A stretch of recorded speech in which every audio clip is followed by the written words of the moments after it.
Good morning students. आज આપણે પ્રકરણ 1 માં ત્રીજો લેક્ચર ભણીએ છીએ, બરાબર। આગળના લેક્ચરમાં આપણે સમય સંખ્યા, અસમય સંખ્યા, બરાબર, વાસ્તવિક સંખ્યાઓ બધા વિશે ભણી ગયા હતા। અસમય સંખ્યાની વ્યાખ્યા પણ મેં તમને છેલ્લે ભણાવી હતી કે જે પીના છેદમાં ક્યુ સ્વરૂપે જેને મૂકી ન શકાય તેને અસમય સંખ્યા કહેવામાં આવે છે। એટલે કે અંશ અને છેદ સ્વરૂપ મૂકી ન શકાય તેવી સંખ્યાને કઈ સંખ્યા કહેવામાં આવે છે? असमय संख्या कहेवामां आवे छे। दाखला तरीके वर्गमूळमां 2, वर्गमूळमां 3, वर्गमूळमां 5, पाई 0.110, 110, 111, बराबर। एटले के असमय संख्यामां वर्गमूळनी संख्या, पाई अने दशांश संख्या आ संख्यानो समावेश थाय छे। त्यारबाद आपणे भणाव्युं हतुं छेल्ले के वास्तविक संख्या कोने कहेवाय तेनी व्याख्या बी आपणे जोई गया कि वास्तविक संख्या में समय संख्या और असमय संख्या बंनेना समूह ने भेगा करिए तो आपणे कई संख्या मळे छे? वास्तविक संख्या मळे छे। एटले के समय संख्या कई लखीए तो 1/4, 2/3, 4/5 अने असमय संख्या में √2, √3, √5, बराबर। आवी वर्गमूळ में जे संख्याओ होय तो आ असमय संख्या ने आ असमय संख्या आ बंने भेगा करिए तो कई संख्या मळे छे? आपणे वास्तविक संख्या जेने आर वडे दर्शाववामां आवे छे। आर रियल नंबर्स एटले के आर वडे वास्तविक संख्या ने दर्शाववामां आवे छे। आटले सुधी आपणे गया लेक्चरमां भणी गया हता। त्यारबाद आगळ तो प्रत्येक वास्तविक संख्यानुं संख्या रेखा परना एक अनन्य बिंदु तरीके निरूपण करी शकाय छे। एटले के प्रत्येक वास्तविक संख्या एटले के दरेक वास्तविक संख्या ने संख्या रेखा पर दर्शावी शकाय छे। एक बिंदु अनन्य बिंदु एटले एक बिंदु तरीके संख्या रेखा पर दर्शावी शकाय छे दरेक वास्तविक संख्या ने। एवी ज रीते प्रत्येक बिंदु ए एक वास्तविक संख्या दर्शावे छे। एटले के संख्या रेखा परनो दरेक बिंदु ए कई संख्या दर्शावे छे? वास्तविक संख्या दर्शावे छे, बराबर। कारण के दरेक प्रत्येक कहीं कीधुं छे के प्रत्येक वास्तविक संख्या ने आपणे संख्या रेखा पर दर्शावी शकीए छीए। तो एवी ज रीते संख्या रेखा परना दरेक बिंदु ए कई संख्या दर्शावे छे? वास्तविक संख्या दर्शावे छे। ने आ कारणथी ज संख्या रेखा ने कई संख्या रेखा कहेवामां आवे छे? वास्तविक संख्या रेखा पण कहेवामां आवे छे, बराबर। हवे आपणे आगळ उदाहरण नंबर 3 जोईए।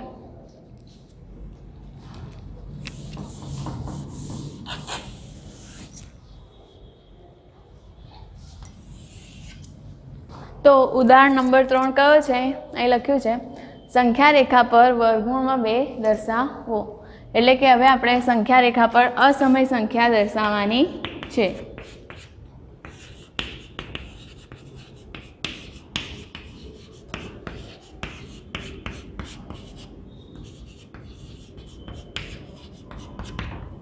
बराबर। वर्गमूळ में 2 कई संख्या है? असमय संख्या है। तो हवे आपणे एने शेना पर दर्शावीशुं? संख्या रेखा पर। तो सौ प्रथम आपणे शुं करीशुं?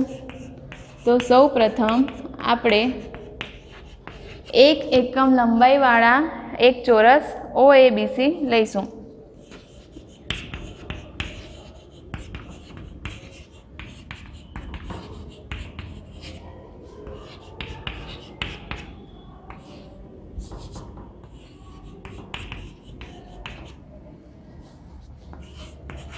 OABC लईए, बराबर।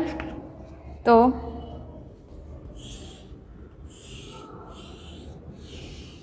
चोरस लीधो, एने नाम आपी दईए आपणे OABC,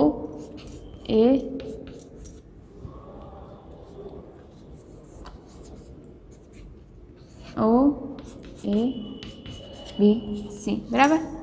आ एक चोरस लीधो अने तेनी लंबाई केटली लेवानी छे आपणे? दरेकनी 1 लंबाई, बराबर। एटले एनी चारे बाजुनी लंबाई केटली आवशे? 1, बराबर।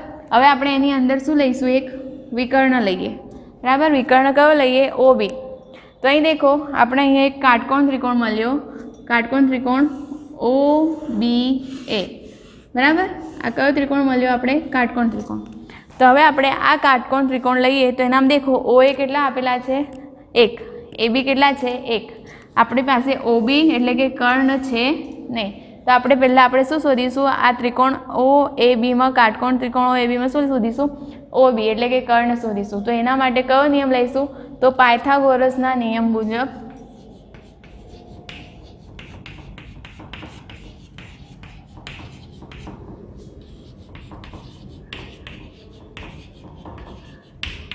બરાબર. તો પાયથાગોરસનો પ્રમેય આપણે બધા ભણી ગયા છે કે બે બાજુઓના વર્ગોનો સરવાળો તેની સામેની બાજુએ એટલે કે કર્ણના વર્ગ બરાબર થાય છે. તો અહીં બે બાજુઓ કઈ છે? ઓએનો વર્ગ અને એબીનો વર્ગ. બરાબર. આપણે બંનેનો વર્ગ લઈએ. એ કોના બરાબર થાય છે? કર્ણ એટલે કે ઓબીનો વર્ગ બરાબર થાય છે. તો ઓબીનો વર્ગ બરાબર ઓએનો વર્ગ વત્તા એબીનો વર્ગ. તો ઓએ કેટલા છે? 1 એકમ એટલે 1નો વર્ગ અને ઓબી કેટલા છે? એબી 1 એકમ એટલે ફરી 1નો વર્ગ. 1નો વર્ગ કેટલો થશે? 1 વત્તા 1નો વર્ગ 1. 1 ને 1 કેટલા થશે? 2 એટલે ઓબીનો વર્ગ બરાબર આપણે કેટલા મળ્યા છે? 2. હવે અહીંયા વર્ગ છે એ વર્ગ બરાબરની આપણે આમ બાજુ લઈશું તો શું થઈ જશે? એનું વર્ગમૂળ. એટલે કે આ વર્ગ નીકળીને અહીં જશે તો એનું શું થશે? વર્ગમૂળ. એટલે કે ઓબી બરાબર વર્ગમૂળમાં 2. બરાબર. એટલે કે વર્ગમૂળમાં 2 એટલે ઓબી કેટલા મળે આપણે? વર્ગમૂળમાં 2. તો અહીં લખી દઈએ વર્ગમૂળમાં 2. હવે આપણે આ જે ત્રિકોણ લીધો એ ત્રિકોણને આપણે સંખ્યા રેખા પર દર્શાવીએ.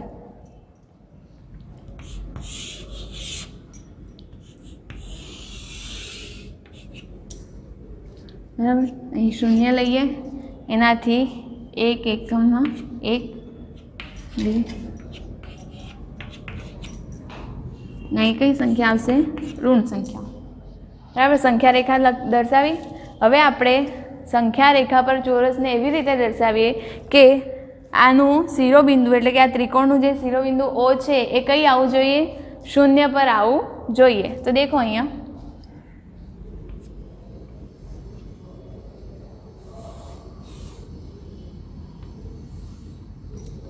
શૂન્ય અહીં લીધું એટલે ઓ અહીં લીધો અને ઓ થી 1 એકમ અંતરે કેટલું આવશે? કયું બિંદુ આવશે? એ. એટલે કે 1 ઉપર કયું બિંદુ આવશે? એ. અને એ થી 1 એકમ અંતરે કયું બિંદુ લઈશું? બી. એટલે કે ઉપર શિરોલંબ દિશામાં એ થી 1 એકમ અંતરે કયું લઈશું? બી. ને આ એક ત્રિકોણ બન્યો. કયો ત્રિકોણ બન્યો? કાટકોણ ત્રિકોણ. બરાબર. હવે અહીંયા આપણી પાસે અહીંયા એબીની લંબાઈ છે 1, ઓએની લંબાઈ પણ છે આપણી પાસે 1 અને ઓબીની લંબાઈ આપણે શોધી લીધી. કેટલી આવશે? વર્ગમૂળમાં 2. હવે આપણે શું કરવાનું છે આગળ?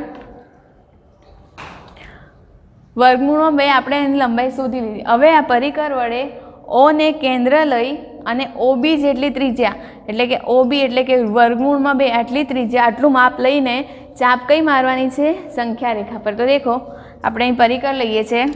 અહીં ધ્યાન.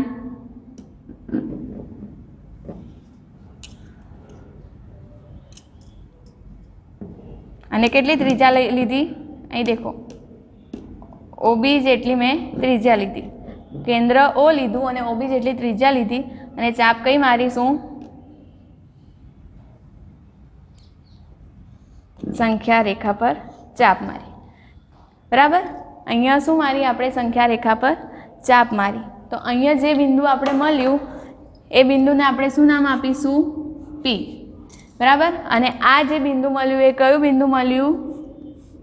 વર્ગમૂળમાં 2. બરાબર. એટલે કે ઓ ને કેન્દ્ર લીધું અને ત્રિજ્યા કેટલી લીધી? ઓબી જેટલી ત્રિજ્યા લીધી પરિકર વડે અને આપણે ચાપ કઈ મારી? અહીંથી ઓ પરથી મૂકીને ચાપ આટલી અહીં ત્રિજ્યા લઈને ચાપ આપણે કઈ મારી? અહીંયા મારી. બરાબર. સંખ્યા રેખા પર અહીંયા ચાપ મારી. તો સંખ્યા રેખા પર જઈ ચાપ મારી તો અહીંયા કયું બિંદુ આવશે? બિંદુ પી. અને આપણે આ કઈ સંખ્યા મળી? દર્શાવો. અહીં શું કીધું છે? સંખ્યા રેખા પર વર્ગમૂળમાં 2 દર્શાવો. તો આ જે બિંદુ પી છે એ શું કઈ સંખ્યા છે? વર્ગમૂળમાં 2 છે. બરાબર. એટલે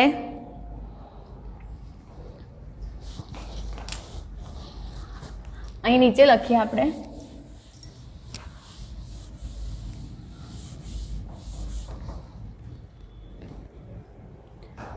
શું કર્યું આપણે તો લખીએ, પરિકર વડે ઓ ને કેન્દ્ર લઈ અને ત્રિજ્યા કેટલી લીધી, ઓબી, ઓબી જેટલી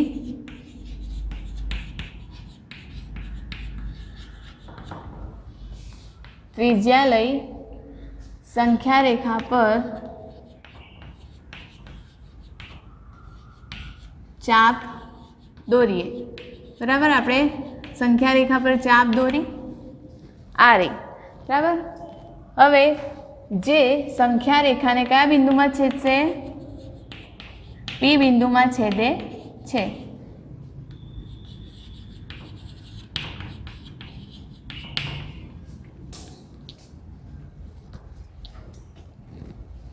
જે સંખ્યા રેખાને પી બિંદુમાં છેદે છે. આ બિંદુ પી એ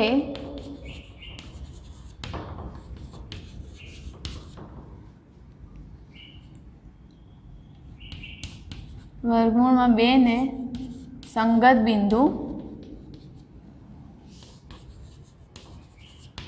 છે.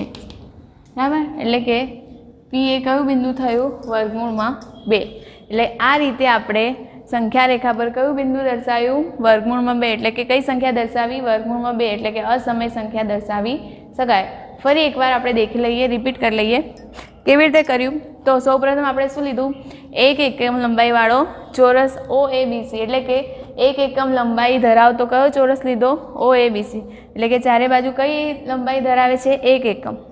બરાબર, તેના વચ્ચે શું દોર્યું, પછી આપણે કર્ણ લીધો. એટલે આ કયો ત્રિકોણ બની ગયો, કાટકોણ ત્રિકોણ OAB મળ્યો.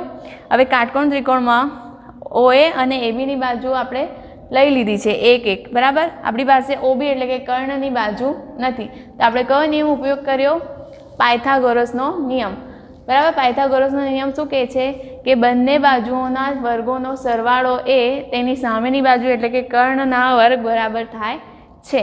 એટલે કે OA નો વર્ગ લીધો, OAB નો વર્ગ, બંને બાજુનો વર્ગ લીધો, એનામાં કિંમત મૂકી. બરાબર, 1 નો વર્ગ 1, 1 નો વર્ગ 1, તો કેટલા મળે આપણે 2.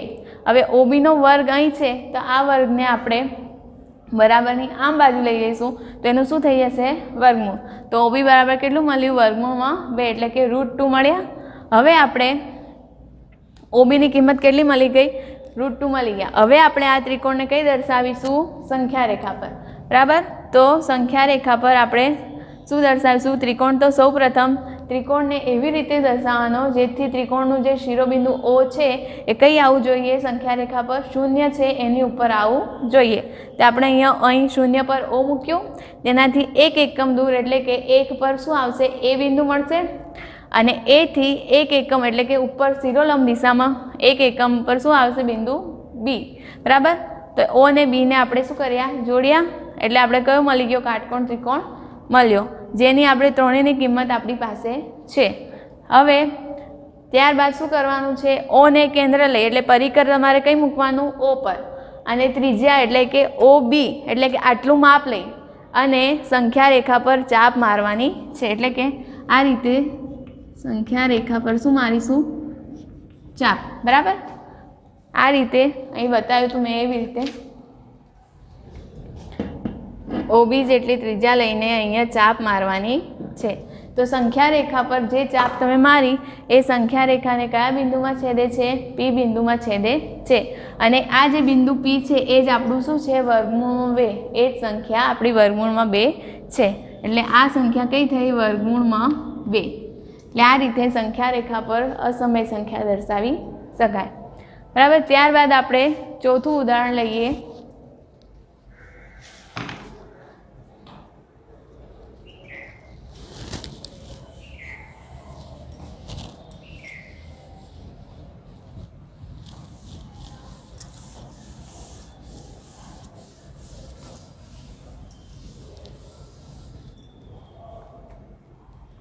ચોથું ઉદાહરણ શું છે, સંખ્યા રેખા પર વર્ગમૂળમાં 3 દર્શાવો. એટલે કે હવે સંખ્યા રેખા પર શું દર્શાવવાનું છે, વર્ગમૂળમાં 3.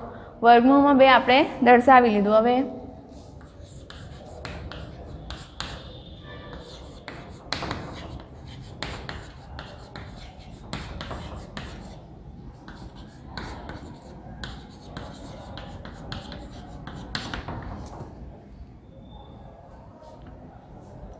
તો અહીં દેખો હવે આપણે વર્ગમૂળમાં 2 દર્શાવ્યું એટલે હવે આપણે આટલી આકૃતિ તો આપણે પાછી લેવી જ પડશે બરાબર કે અહીંયા ઓ એ અને અહીં બી અને અહીંયા વર્ગમૂળમાં 2 સંખ્યા લીધી બરાબર શોધી અને અહીં ચાપ મારી એટલે આટલું આકૃતિ આપણે ફરી દોરીશું અને ત્યારબાદ વર્ગમૂળમાં 3 એટલે ત્યારબાદ એની ઉપર હજી એક લંબ દોરીને આપણે વર્ગમૂળમાં 3 કેવી રીતે શોધવાના એ દેખીશું. ફરીથી એ આકૃતિ દોરી લઈએ.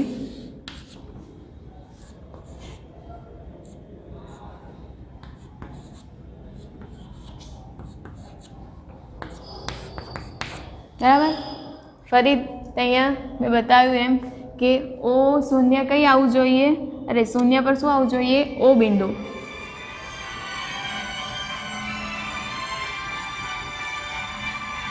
અને અહીંયા શું આવવું જોઈએ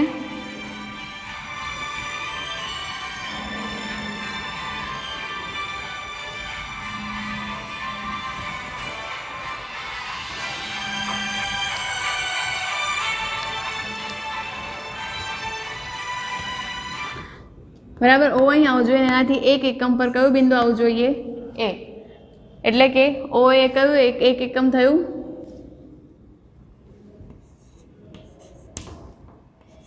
અને એના પર જ 1 એકમ પર કયું બિંદુ લીધું આપણે બી બરાબર આ ત્રિકોણ તો આપણે આગળના દાખલામાં ભણી ગયા. હવે આપણે બી ઉપર એક લંબ દોરીશું બીડી લંબ દોરીશું બરાબર બી ઉપર લંબ દોરીશું બીડી અહીં કયું નામ આપીશું ડી એટલે કે આ જે એ બી પર છે એના પર બી ઉપર કયો લંબ દોર્યો લંબ બીડી દોર્યો અને તેને આપણે ઓ અને ડીને શું કરીશું જોડી દઈશું બરાબર લંબ દોર્યો બીડી 1 એકમ લંબાઈનો બરાબર કેટલી લંબાઈનો 1 એકમ લંબાઈનો લંબ દોર્યો બીડી અને ઓ અને ડીને શું કર્યા જોડી દીધા અને આપણી પાસે ઓબી આપણે આગળ શોધ્યા હતા તો અહીં વર્ગમૂળમાં 2 ઓબી તો છે જ બરાબર એટલે ઓબી લીધો અહીંયા બીડી 1 લીધો તો હવે આપણે ઓડી એ શોધવાનો છે તો હવે પાયથાગોરસનો નિયમ અહીંયા લાગુ પડશે કયા કાટકોણ ત્રિકોણ ઓ બી ડીમાં આપણે કયો નિયમ લગાવીએ હવે પાયથાગોરસનો તો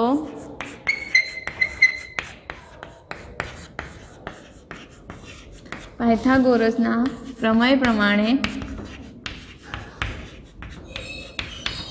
કયું ત્રિકોણ લીધું હવે ત્રિકોણ ઓ બી ડી માટે ત્રિકોણ ઓ બી ડી માટે ઓબીનો વર્ગ વત્તા બીડીનો વર્ગ બરાબર આ બે શું થઈ બાજુઓ થઈ અને આ સામેનું શું થયો કર્ણ તો આપણે કર્ણની શું શોધવાની છે કિંમત શોધવાની છે તો ઓબીનો વર્ગ વત્તા બીડીનો વર્ગ બરાબર કયો વર્ગ આવશે ઓડીનો વર્ગ એટલે કે કર્ણનો વર્ગ બરાબર બે બાજુઓના વર્ગોનો સરવાળો તો ઓબીનો વર્ગ કેટલો છે આપણે આગળના દાખલામાં મળ્યો ઓબીનો વર્ગ કેટલો મળ્યો વર્ગમૂળમાં 2 આપણે આગળ ઉદાહરણ 3માં શોધી લીધો વત્તા બીડીનો વર્ગ એટલે કેટલો મળ્યો આપણે 1નો વર્ગ હવે વર્ગમૂળમાં 2 છે અને એનો વર્ગ છે એટલે વર્ગમૂળ અને વર્ગ એ બંને શું થઈ જશે ઉડી જશે કેવી રીતે ઉડશે તો દેખો વર્ગમૂળમાં 2 છે એટલે કે તેની કેટલી ઘાત થાય 2ની 1/2 ઘાત અને એનો વર્ગ બરાબર વર્ગમૂળ છે એટલે કેટલી ઘાત થઈ એની 1/2 ઘાત થઈ અને એનો વર્ગ છે તો આપણે આ વર્ગ ને આ 1/2માં 2 ઉડી જશે તો બરાબર તો વત્તા અહીં 1નો વર્ગ તો 1 તો અહીં 2 ઉડી ગયા તો કેટલા રહેશે કેટલી ઘાત રહી 2ની 1 એટલે કે 2 જ રહ્યા વત્તા 1 બરાબર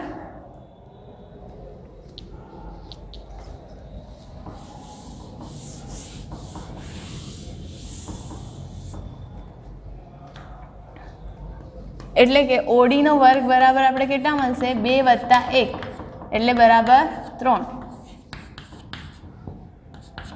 હવે વર્ગ અહીં છે તો એ બરાબરની આમ બાજુ જશે તો શું થઈ જશે એનું વર્ગમૂળ એટલે ઓડી બરાબર આપણે કેટલા મળ્યા વર્ગમૂળમાં 3 તો અહીં લખી દઈએ ઓડી બરાબર કેટલા મળ્યા આપણે વર્ગમૂળમાં 3 બરાબર હવે આપણે શું કરીશું ફરી પરિકરનો ઉપયોગ કરીશું પરિકરનો ઉપયોગ કરીને પરિકરને કઈ મૂકીશું ઓ પર, એટલે કે ઓ ને કેન્દ્ર લઈને હવે ત્રિજ્યા કેટલી લેવાની આપણે ઓડી જેટલી. દેખો આ ઓડી જેટલી ત્રિજ્યા લીધી અને આટલી ત્રિજ્યા લઈને કઈ ચાપ મારીશું આપણે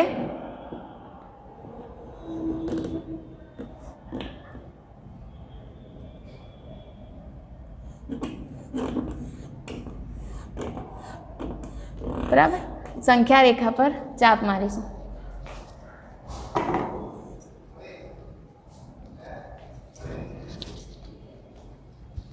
એટલે અહીંયા જે બિંદુ મળ્યું એ કયું બિંદુ મળ્યું ક્યુ. બરાબર પી તો આપણે આગળના દાખલામાં મળી ગયું હતું. અહીં બાજુ કયું મળ્યું હતું પી બિંદુ અને કયું હતું એ વર્ગમૂળમાં 2. હવે અહીંયા ક્યુ બિંદુ જે મળ્યું એ કયું મળ્યું આપણે વર્ગમૂળમાં 3. બરાબર એટલે કે ઓ ને કેન્દ્ર લીધું, ઓડી જેટલી ત્રિજ્યા લીધી એટલે કે આટલું માપ લીધું અને પરિકરને અહીં મૂકીને આપણે સંખ્યા રેખા પર શું મારી ચાપ, અહીં ચાપ મારી. એટલે અહીં કયું ચાપ મારી તો અહીં કયું બિંદુ મળ્યું ક્યુ અને એ કઈ સંખ્યા થઈ વર્ગમૂળમાં 3. એટલે આ રીતે સંખ્યા રેખા પર વર્ગમૂળમાં 3 દર્શાવી શકાય. તો અહીં લખીએ આપણે કેવી રીતે લખવાનું. તો ફરી પરિકર દ્વારા આપણે શું લીધું, પરિકર દ્વારા ઓ ને શું લેવાનું કેન્દ્ર અને ત્રિજ્યા કેટલી લીધી ઓડી, ઓડી જેટલી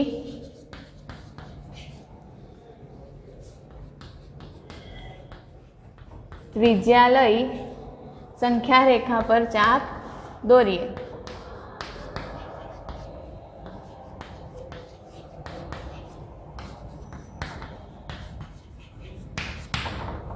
બરાબર હવે આ જે ચાપ છે એ સંખ્યા રેખાને કયા બિંદુમાં છેદે છે, જે સંખ્યા રેખાને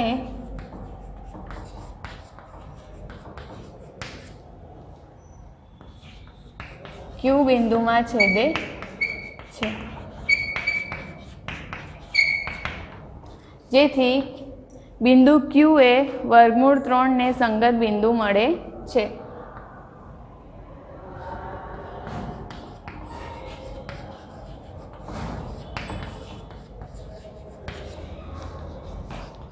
વર્ગમૂળ 3 ને કેવું બિંદુ છે સંગત બિંદુ છે. એટલે કે ક્યુની જગ્યાએ એટલે ક્યુ બિંદુ પર કઈ સંખ્યા મળે છે વર્ગમૂળમાં 3. અને અહીં એક લાઈન આપણે ઉમેરી દઈએ.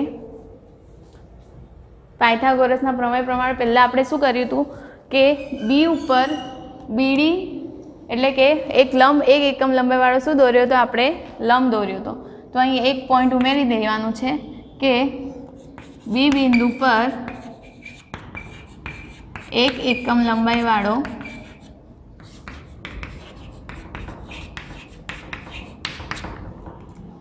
લંબ કયો દોર્યો તો બીડી દોરો. બરાબર એટલે કે આપણે પહેલાં લંબ દોર્યો, ત્યારબાદ આપણે ત્રિકોણ મળ્યો. બરાબર ત્રિકોણ પરથી આપણે શું મળ્યું એની ઓડીની કિંમત મળી વર્ગમૂળમાં 3. બરાબર ત્યારબાદ પરિકરનો ઉપયોગ કર્યો, ઓને કેન્દ્ર લીધું, ઓડી જેટલું માપ લીધું અને સંખ્યા રેખા પર ચાપ મારી. ત્યાં ક્યુ બિંદુ મળ્યું જે કઈ સંખ્યા દર્શાવે છે વર્ગમૂળમાં 3 સંખ્યા દર્શાવે છે. તો આ રીતે આપણે ઉદાહરણ નંબર 4 કર્યું. હવે આપણે આગળ સ્વાધ્યાય 1.2 લઈશું. બરાબર સ્વાધ્યાય 1.2માં પણ આ રીતના દાખલા જ છે.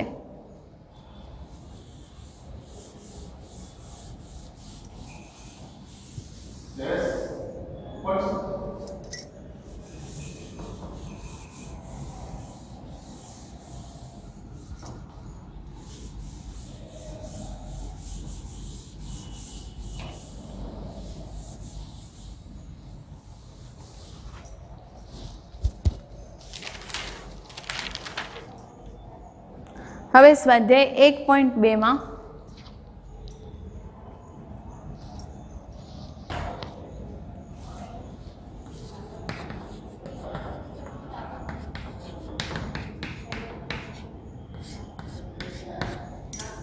સ્વાધ્યાય 1.2માં પહેલાં આપણે દાખલા નંબર 3 લઈશું. બરાબર પછી આપણે ઉપરના 2 દાખલા કરીશું. પહેલાં આપણે કયો દાખલો લઈશું દાખલા નંબર 3.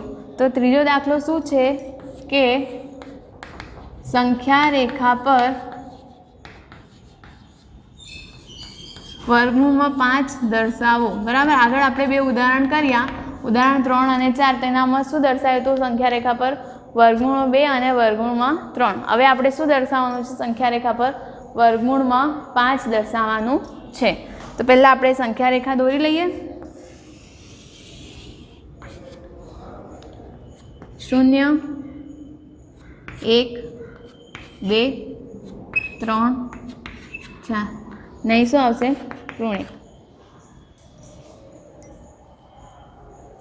હવે પહેલાં આગળના દાખલામાં આપણે શું કર્યું? 1 એકમ જેટલી લંબાઈ લીધી હતી। હવે આપણે અહીંયા કેટલા એકમ લઈશું? 2 એકમ। એટલે કે આપણે અહીંયા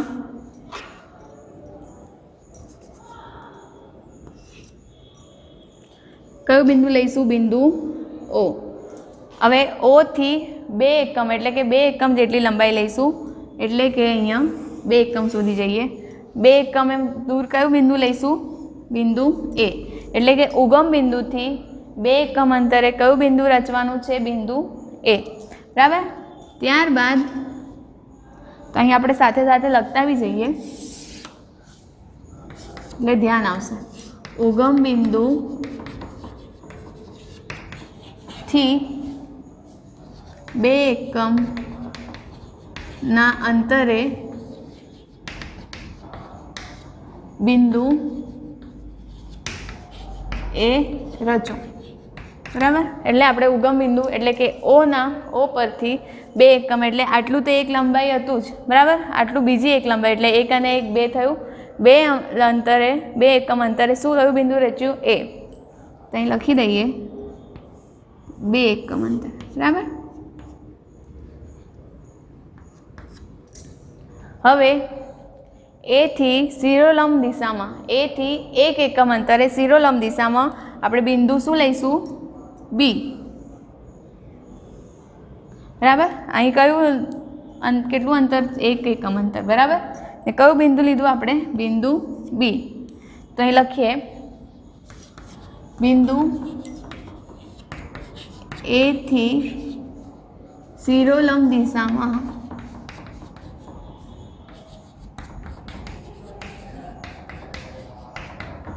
1 એકમ અંતરે કયું બિંદુ રચ્યું આપણે? બિંદુ B।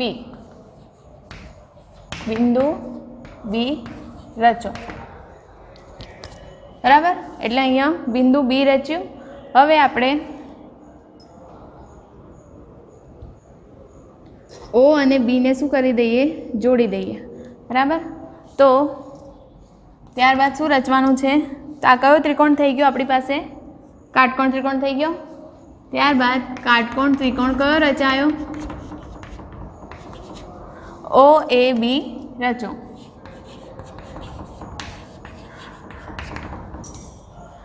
એટલે હવે આપણી પાસે કાટકોણ ત્રિકોણ OAB આવી ગયો। હવે અહીં દેખો, અહીંયા OA ની કિંમત કેટલી છે? 2 અને AB ની કિંમત કેટલી છે? 1। તો અહીં પાછું કયો નિયમ આવી ગયો? પાયથાગોરસનો નિયમ આવશે। બરાબર, 2 બાજુના વર્ગોનો સરવાળો તેની કર્ણના વર્ગ બરાબર થાય છે। એટલે OA નો વર્ગ વત્તા AB નો વર્ગ બરાબર OB નો વર્ગ। તો પાયથાગોરસના નિયમ મુજબ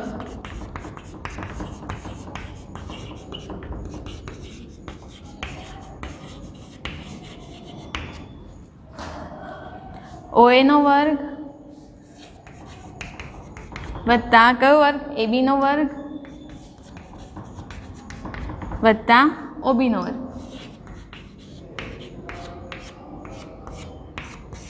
બરાબર, OB ના વર્ગને આમ બી લખી દઈએ। OB નો વર્ગ બરાબર OA નો વર્ગ કેટલો છે? OA કેટલા છે આપણી પાસે? 2। તો શું આવશે? 2 નો વર્ગ વત્તા AB કેટલા છે? 1 એટલે 1 નો વર્ગ। 2 નો વર્ગ કેટલો થશે?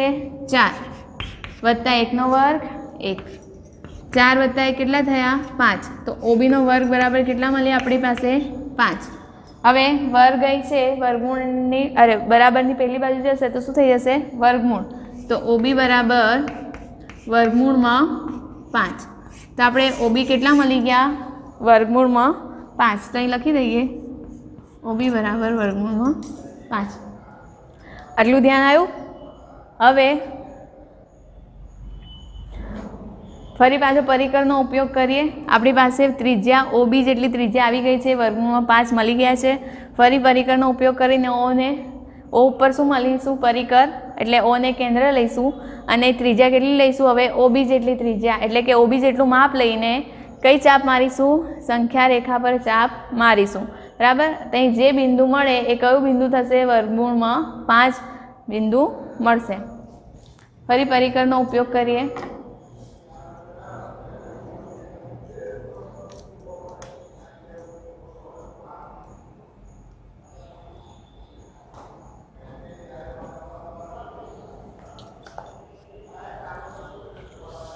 કઈ પરિકર મૂકીએ? O પર ત્રિજ્યા કેટલી લઈશું? OB જેટલી, અને ચાપ કઈ વાગશે?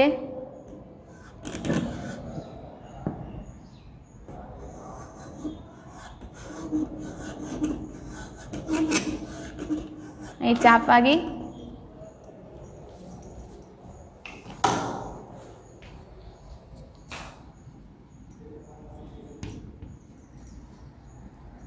બરાબર. એટલે અહીંયા બિંદુ મળ્યું આપણે, એને આપણે શેનામાં? R છેદે છે. અને આ કયું બિંદુ મળ્યું આપણે?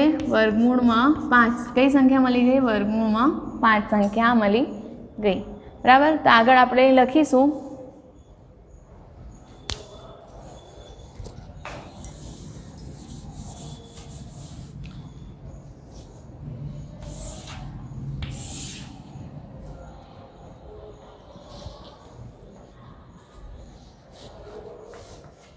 શું લીધું? O ને કેન્દ્ર લઈ પરિકર વડે O ને કેન્દ્ર લઈ કેટલી ત્રિજ્યા લીધી? OB જેટલી ત્રિજ્યા લઈ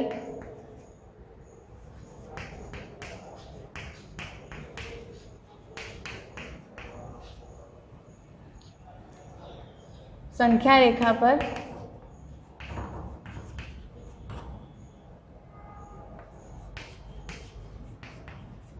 ચાપ દોરીએ. બરાબર.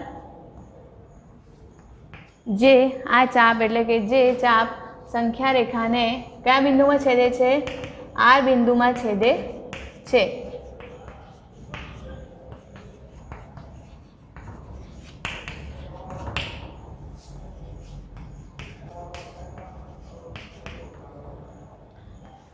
અને આ બિંદુ R એ વર્ગમૂળ 5 ને સંગત બિંદુ છે. બિંદુ R એ વર્ગમૂળમાં 5 ને સંગત બિંદુ છે.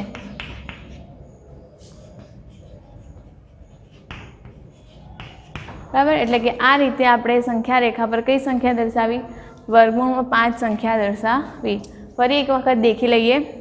તો શું કર્યું? સૌ પ્રથમ તો સંખ્યા રેખા દોરી. સંખ્યા રેખા પર 0 ઉપર શિરોબિંદુ O આવે તે રીતે ત્રિકોણ ગોઠવવાનો છે. એટલે કે ઉગમ બિંદુ, એટલે કે ઉગમ બિંદુથી 2 એકમના અંતરે કયું બિંદુ રચ્યું? બિંદુ A. બરાબર. 2 એકમ અંતર લીધું. ત્યારબાદ બિંદુ A પરથી શિરોલંબ દિશામાં, એટલે કે એક એકમ અંતરે કયું બિંદુ લીધું? બિંદુ B રચ્યું. ત્યારબાદ કયો ત્રિકોણ રચ્યો? OAB. કાટકોણ ત્રિકોણ OAB રચ્યો. હવે કયો નિયમ લાગુ પડ્યો? પાયથાગોરસનો નિયમ. બરાબર. OA નો વર્ગ વત્તા AB નો વર્ગ વત્તા બરાબર OB નો વર્ગ. બરાબર. પાયથાગોરસનો નિયમ લાગુ પડ્યો. AB ની કિંમત મૂકી 2 નો વર્ગ, 1 નો વર્ગ, 2 નો વર્ગ 4 વત્તા 1 કેટલા મળ્યા? 5. OB નો વર્ગ અહીં બાજુ જતો રહેશે તો OB બરાબર વર્ગમૂળમાં 5. હવે આ વર્ગમૂળમાં 5 એટલે કે OB ની કિંમત મળી ગઈ વર્ગમૂળમાં 5. હવે પરિકર વડે O ને કેન્દ્ર લીધું, OB જેટલી ત્રિજ્યા લીધી અને સંખ્યા રેખા પર શું મારી? ચાપ. અને આ ચાપ જ્યાં છેદે છે ત્યાં કયું બિંદુ આપી દીધું? નામ કયું આપી દીધું? R. અને આ R બિંદુએ કઈ સંખ્યાને સંગત સંખ્યા છે? રૂટ વર્ગમૂળમાં 5 સંખ્યાને સંગત સંખ્યા છે. એટલે કે આપણે સંખ્યા રેખા પર બિંદુ દર્શાવવાનું હતું વર્ગમૂળ 5, તો કઈ દર્શાવવાનું? અહીંયા વર્ગમૂળમાં 5 અહીં દર્શાવાય છે. બરાબર. હવે આપણે દાખલા નંબર 1 દેખી લઈએ સ્વાધ્યાયનો. આ ત્રીજા નંબરનો દાખલો હતો, બરાબર, કારણ કે આગળ આપણે પહેલાં 2 ઉદાહરણના દાખલા કર્યા એટલે ત્યારબાદ મેં ડાયરેક્ટ આ ત્રીજો દાખલો લઈ લીધો, ત્રીજા નંબરનો, એટલે તમને જલ્દી ખ્યાલ આવે. હવે આપણે દાખલા નંબર 1 દેખી લઈએ સ્વાધ્યાયનો. તો એ સ્વાધ્યાયનામાં દાખલા નંબર 1માં છે કે વિધાનો સત્ય છે કે અસત્ય કારણ સહિત જણાવો. બરાબર, દાખલા નંબર 1, વિધાનો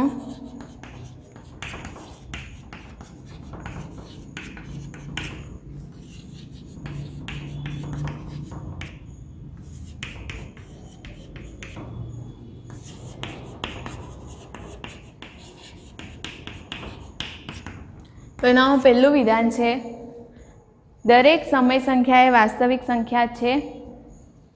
પહેલું વિધાન છે દરેક સમય સંખ્યા એ વાસ્તવિક સંખ્યા છે. શું કીધું છે? દરેક સમય સંખ્યા એ વાસ્તવિક સંખ્યા છે. તો આ વિધાન કેવું આવશે? અસત્ય આવશે. બરાબર, સાચું જ વિધાન છે. આ કેમ સાચું વિધાન છે પહેલાં લખી દઈએ. આ વિધાન સત્ય છે કારણ કે વાસ્તવિક સંખ્યામાં સમય સંખ્યા અને અસમય સંખ્યા બંનેનો સમાવેશ, એટલે કે બંને સમય સંખ્યા અને અસમય સંખ્યા ભેગી કરીને આપણે કઈ સંખ્યા મળે છે? વાસ્તવિક સંખ્યા મળે છે. અહીં આપણે શું કીધું છે? સમય સંખ્યા એ વાસ્તવિક સંખ્યા છે. તો હા છે, કારણ કે વાસ્તવિક સંખ્યા એ સમય સંખ્યા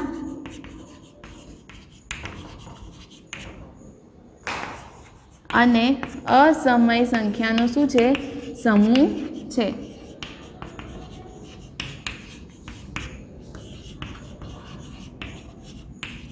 બરાબર, વાસ્તવિક સંખ્યાની વ્યાખ્યા એ છે કે સમય સંખ્યાનો અને અસમય સંખ્યાઓને ભેગી કરીએ તો આપણે વાસ્તવિક સંખ્યાઓ મળે છે. એટલે કે ટૂંકમાં વાસ્તવિક સંખ્યાઓમાં બધી જ પ્રત્યેક સમય સંખ્યાઓનો સમાવેશ થયેલો છે. એટલે આ વિધાન કેવું છે?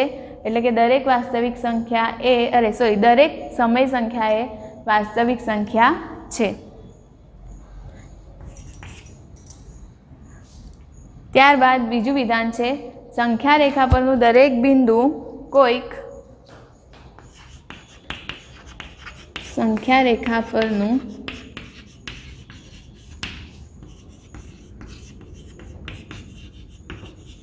દરેક બિંદુ કોઈ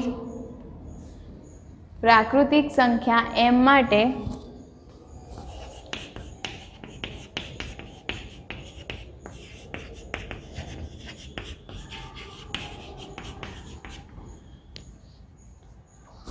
વર્ગમૂળમાં m સ્વરૂપનું હોય છે. બરાબર, અહીં શું કીધું છે? હવે સંખ્યા રેખા પરનું દરેક બિંદુ, એટલે સંખ્યા રેખા પર કયા કયા આવે છે? તો ઋણ સંખ્યા પણ આવે છે, શૂન્ય સંખ્યા પણ આવે છે અને ધન સંખ્યા પણ આવે છે. તો સંખ્યા રેખા પરનું દરેક બિંદુ કોઈ પ્રાકૃતિક સંખ્યા માટે, હવે અહીં ધ્યાન આપો, પ્રાકૃતિક સંખ્યામાં ખાલી કઈ સંખ્યા આવે છે? તો પ્રાકૃતિક સંખ્યામાં તો 1 2 3 4 અનંત સુધી. બરાબર, આ પ્રાકૃતિક સંખ્યામાં ઋણ સંખ્યા પણ નથી આવતી કે શૂન્ય પણ આવતા નથી. તો આ વિધાન કેવું છે? અસત્ય.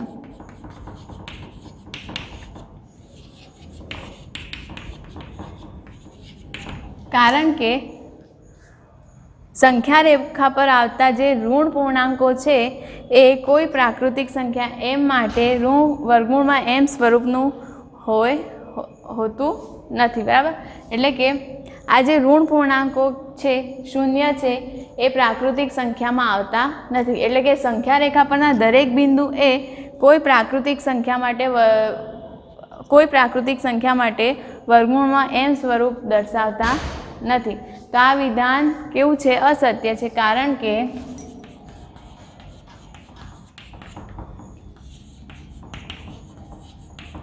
સંખ્યા રેખા પરના ઋણ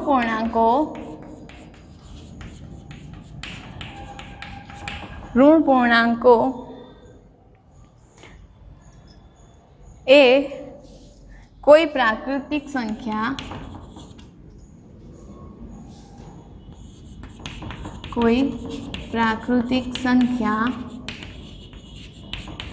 m માટે વર્ગમૂળમાં m સ્વરૂપ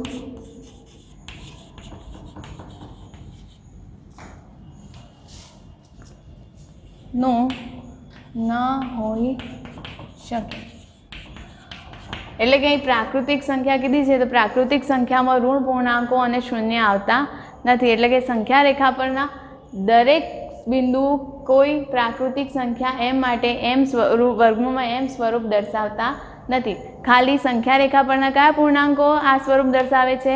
ધન પૂર્ણાંકો। કારણ કે ધન પૂર્ણાંકો એ કઈ સંખ્યામાં આવે છે? પ્રાકૃતિક સંખ્યામાં આવે છે।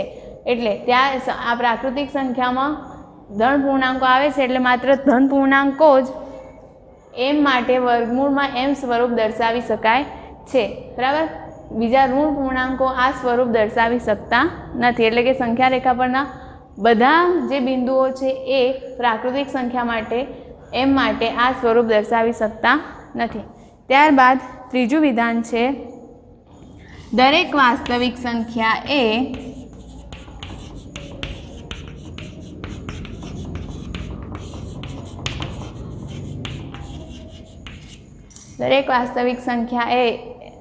અસમય સંખ્યા છે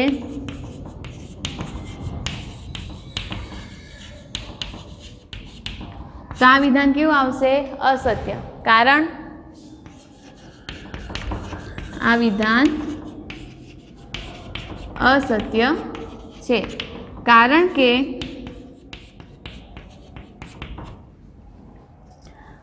દરેક વાસ્તવિક સંખ્યા એટલે દરેક વાસ્તવિક સંખ્યામાં શું આવી જશે? સમય સંખ્યા અને અસમય સંખ્યા બંને આવી જશે। તો દરેક વાસ્તવિક સંખ્યા એ અસમય સંખ્યા છે તો આ વિધાન કેવું આવશે? ખોટું। કારણ કે વાસ્તવિક સંખ્યા એ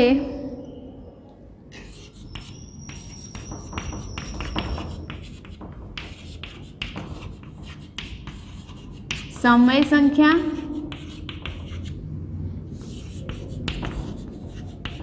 અને અસમય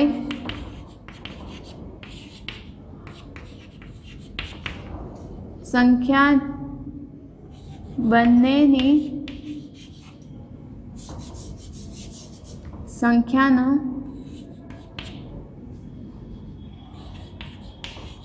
સમૂહ છે।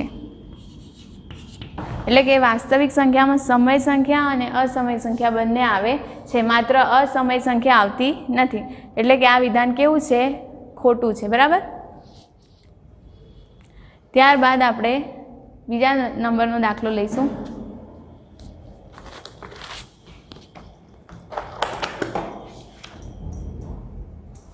બીજા નંબરના દાખલામાં શું કહે છે?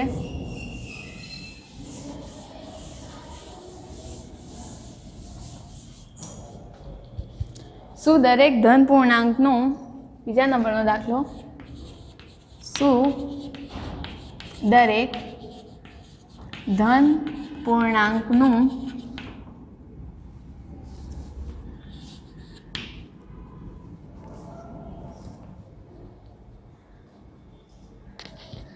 વર્ગમૂળ અસમય હોય છે?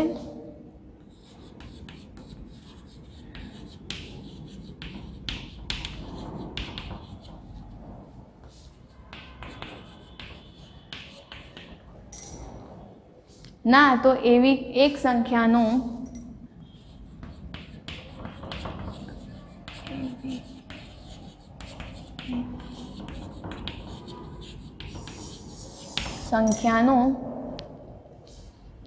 ઉદાહરણ આપો જેનું વર્ગમૂળ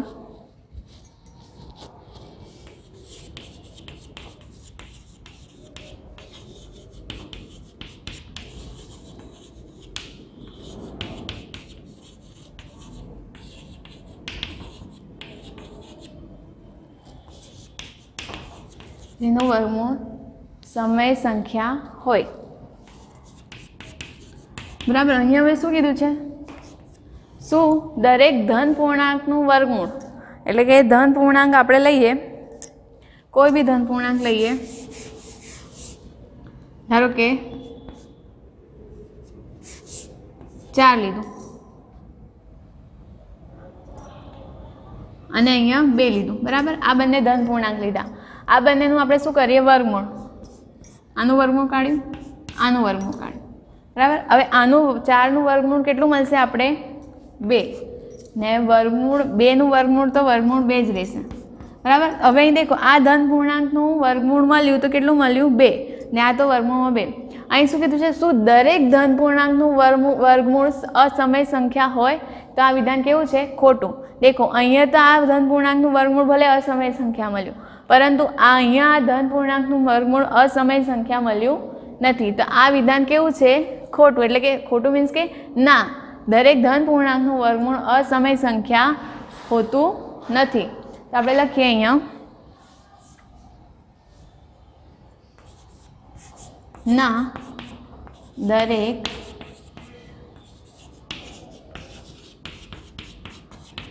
ધન પૂર્ણાંકનું વર્ગમૂળ અસમય સંખ્યા હોતું નથી, કારણ કે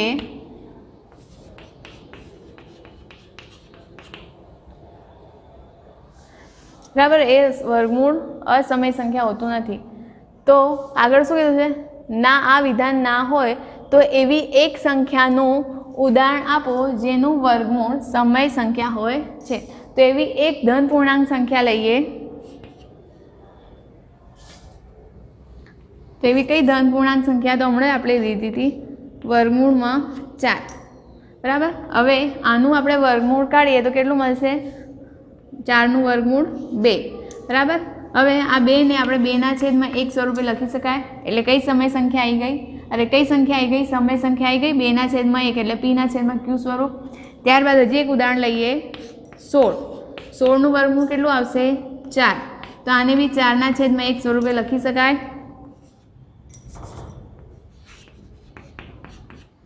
બરાબર. ત્યારબાદ હજી એક લઈ લઈએ, 64. તો આ 64નું વર્ગમૂળ કેટલું મળશે? 8. તો આને પણ 8/1 એટલે કે સમય સંખ્યાના સ્વરૂપે લખી શકાય. તો અહીં શું કીધું છે? ના, તો એવી એક સંખ્યાનું ઉદાહરણ આપો જેનું વર્ગમૂળ એટલે કે સમય સંખ્યા હોય. એટલે કે આ એક સંખ્યા છે જેનું વર્ગમૂળ કેટલું મળ્યું આપણે? 2. એટલે 2/1 એટલે આ એક સમય સંખ્યા મળી, બરાબર.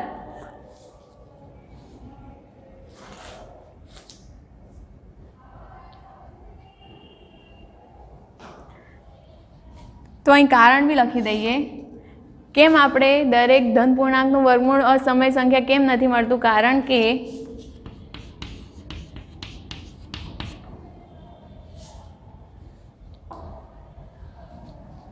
કોઈ પણ ધન પૂર્ણ વર્ગ સંખ્યાનું વર્ગમૂળ એ ધન પૂર્ણાંક જ હોય છે, બરાબર. એટલે કે કોઈ પણ ધન પૂર્ણ વર્ગ, એટલે કે ધન પૂર્ણ વર્ગ એટલે કેવું થઈ? 4. અને પૂર્ણ વર્ગ કેમ કહેવામાં આવે છે? કારણ કે એનું વર્ગમૂળ નીકળે છે, બરાબર. એટલે વર્ગમૂળ કેટલું નીકળ્યું? એનું 2. એ હંમેશા કઈ હોય છે? ધન પૂર્ણાંક જ હોય છે. અને આ 2ને આપણે સમય સંખ્યા, બરાબર, છેદમાં કશું નથી પરંતુ 1 તો છે જ, એટલે તેને અંશ અને છેદ સ્વરૂપમાં એટલે કે સમય સંખ્યાના સ્વરૂપમાં દર્શાવી શકાય છે. એટલે આ રીતે આપણે સ્વાધ્યાય 1.2 અહીંયા આપણો પૂરો થાય છે. આજે મેં જે દાખલા કરાયા એ દાખલા તમે ઘરે પ્રેક્ટિસ કરજો, તમને જલ્દી આવડી જશે, બરાબર. આ બધા દાખલાઓ તમે ઘરે તમારી નોટબુકમાં ગણજો.